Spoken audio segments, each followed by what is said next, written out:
Please. So have you ever heard of him? Please, tell our audience. Okay, so Reverend Robert Kirk, I believe it was 16th century. He was the seventh son of a seventh son in Aberfoyle, Scotland.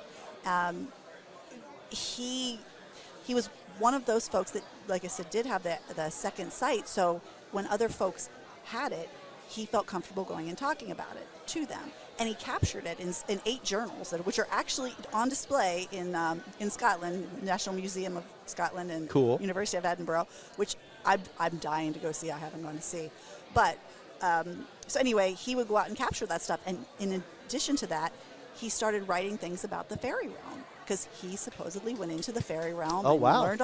And the best, if you've ever seen the movie The Spiderwick Chronicles. Okay. I love that movie.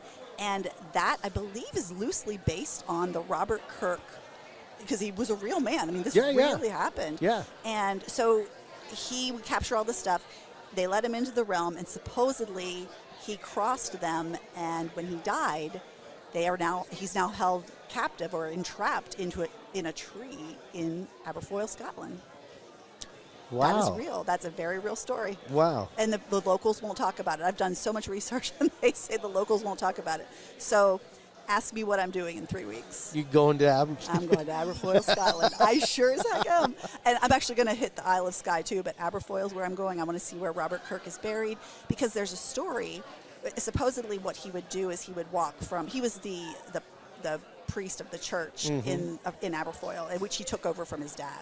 But supposedly he would walk from the church all the way up to the hill, to that tree, and back every single day until he got too sick.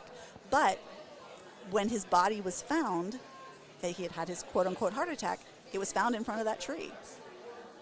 Wow. Although the people that did the research, other people other than me that have done the research, say that he couldn't walk at that point. So how did he get from his house to the tree?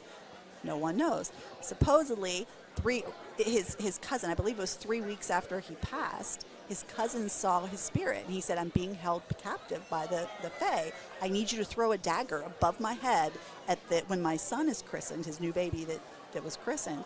As soon as you throw that dagger above my head, I'll be released from the Fae, and I can come back. Wow. And it happened. He appeared at the christening. His cousin chickened out, did not throw anything, and Robert Kirk disappeared.